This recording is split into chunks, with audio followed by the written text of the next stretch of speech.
ये बड़ी खबर से देहरादून से बड़ी खबर है, जहां जिला पंचायतों का कार्यकाल खत्म हो गया है। ये बड़ी खबर आपको बता रहे हैं, 12 जिला पंचायतों के निवर्तमान अध्यक्ष नियुक्त होंगे। निवर्तमान अध्यक्षों को प्रशासक नियुक्त किया जाएगा। हरिद्वार को छोड़कर निवर्तमान अध्यक्ष प्रशासक बनाए जाएंगे।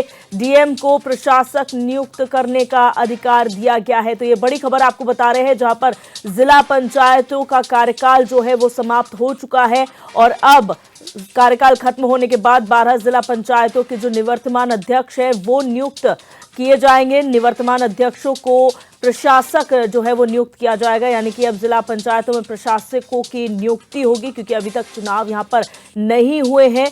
और हरिद्वार को छोड़कर निवर्तमान अध्यक्ष जो है वो प्रशासक बनाए जाएंगे और डीएम को प्रशासक नियुक्त करने का अधिकार दिया गया है।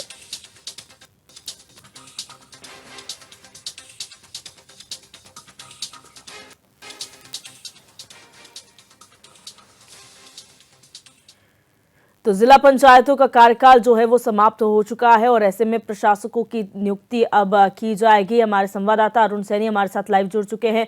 अरुण, यहाँ पर जिस तरह से ये प्रावधान है कि जब जिला पंचायतों का कार्यकाल खत्म होता है तो प्रशासकों की नियुक्ति नहीं होती है या फिर उसमें जो है कार्यकाल उनका नहीं बढ़ाया जाता, ऐसे में प्रशासकों की जो नियुक्ति होने वाली है उसको लेकर क्या जानकारी आपके पास है?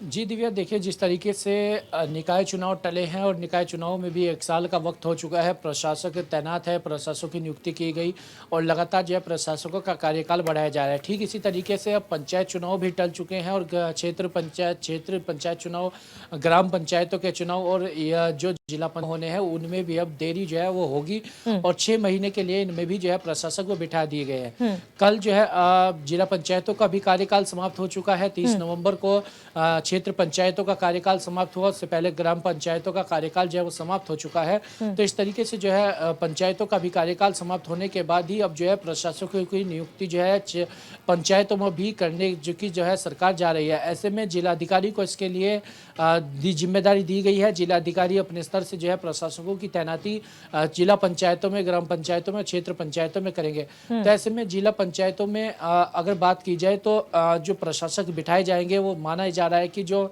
निवर्तमान जिला अध्यक्ष हैं उन्हें ही जो है प्रशासक के रूप में वहां पर जो है तैनात किया जाएगा। हालांकि वो जो है रूटीन कार्य ही देखेंगे, कोई भी नीतिगत फैसला जो है नहीं लेंगे। अगर नीतिगत फैसला वो लेते भी हैं तो उसके लिए उन्हें जो है पूरी बात करनी होगी, जिलाधिकारी से भी परमिशन लेनी होगी, अन्य जो है कार्यक्रम जो है वो करने होंगे।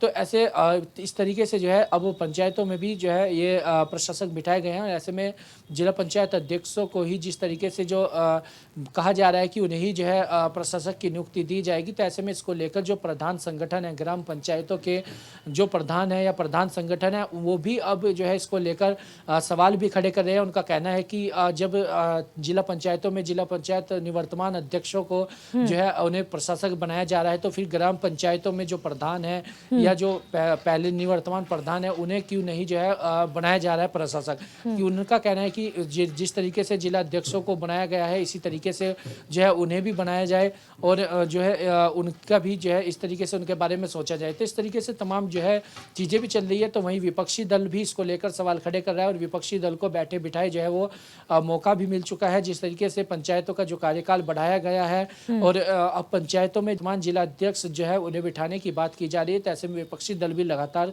सत्ता पक्ष पर सवाल खड़े कर रहा है। लेकिन ऐसे में पंचायत चुनाव को लेकर आगे किस तरीके से सरकार कार्य करती है और प्रशासकों की नियुक्ति को लेकर जो है जो ग्राम पंचायतों के प्रधान संगठन है वो भी लगातार इसका विरोध कर रहे हैं कि जो जिला पंचायत अध्यक्ष बिठाए गए हैं उन्हें जो है उनके साथ साथ ही अगर उन्हें बिठाया जा रहा है तो ग्राम पंचायतों में प्रधानों को जो है प्रशासक बनाया जाना चाहिए। तो इसको लेकर सरकार आगे क्या कुछ सोचती है और जो प्रधान संगठन है उनका आगे क्या कुछ रुख रहता है, तमाम चीजें देखने वाली होंगी। अच्छा, संवैधानिक प्रावधानों की बात की जाए तो इस पूरे मसले में संवैधानिक प्रावधान क्या कहते हैं? जिस तरह से नियुक्ति यहाँ पर जिला अध्यक्षों की हो रही है, जो निवर्तमान जिला अध्यक्ष थे वही प्रशासक होंगे, वही मांग ग्राम स्तर पर उठ रही है, तो ऐसे में क्या इनका प्रावधान संविधान में है?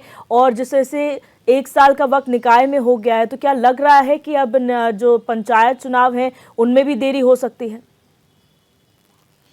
जी दिव्या, देखिए कि जिस तरीके से अगर प्रशासक बिठाने की बात है तो पंचायतों में ऐसा कुछ जो है प्रावधान नहीं है कि पंचायतों में जो है प्रशासक बिठाए जाएं। हालांकि उसके लिए कानून अलग से बनाना पड़ता है और अलग से कई प्रक्रियाएं करनी पड़ती हैं।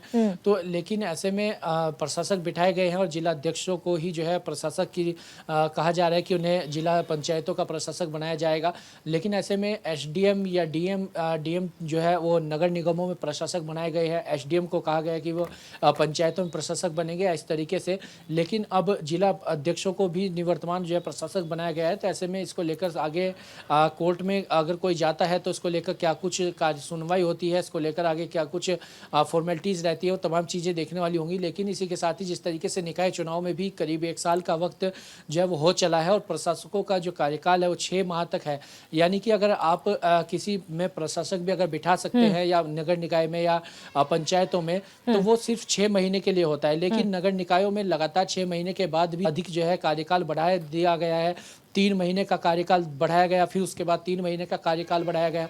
तो ऐसे संविधान में कोई प्रावधान नहीं है कि लगातार जो है कार्य इस तरीके से बढ़ाया जा रहा है जो प्रशासकों का कार्यकाल है। लेकिन ऐसे में अब चुनाव कब तक होते हैं, पंचायतों में भी कब तक चुनाव होते हैं, देखा जाएगा। हालांकि निकाय चुनाव को लेकर सरकार का कहना है कि दिसंबर माह तक निकाय चुनाव जो है प्रदेश में वो करा लिए जाएंगे और उसके बाद जो है पंचायत चुनाव भी जो है वो प्रदेश में होंगे। तो ऐसे में जो प्रधान संगठन है उनका ये भी कहना है, उनकी मांग ये भी है कि जिस तरीके से हरिद्वार जिले को अगर छोड़ दे तो हरिद्वार जिले में अलग से जो है चुनाव होते हैं पंचायतों के और बाकी 12 जिलों में अलग से जो है चुनाव होते हैं। तो ऐसे में प्रधान संगठनों का ये भी कहना है कि एक ऐसा प्रावधान लाया जाए, एक ऐसा कानून लाया जाए जिसमें कि हरिद्वार और जो सभी जिले हैं उन सभी के में पंचायत चुनाव एक साथ हो सके। तो ऐसे में सरकार इसको लेकर भी क्या कुछ आगे सोचती है या नहीं, ये तमाम चीजें भी जो है वो देखने वाली होंगी और जैसे जैसे आगे समय बीतेगा तैसे ऐसे ये तमाम चीजें जो है वो स्पष्ट होती हुई दिखाई देंगी। बहुत शुक्रिया अरुण हमारे साथ जुड़ने के लिए और तमाम जानकारी साझा करने के लिए।